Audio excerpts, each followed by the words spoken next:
भवाब्धिपारकारणं भजन्तु सर्व शिव हरे सुरासुरं पुरन्दरम् उमापति महेश्वरं नमामि शिव शङ्करम्।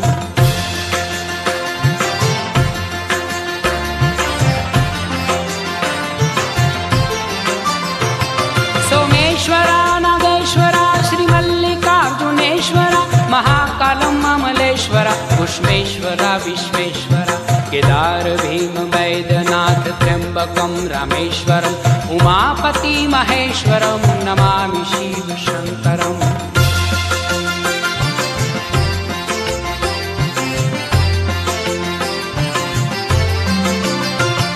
प्रसन्नः परं पिताय नूपदानदायितं नमः शिवाय भक्त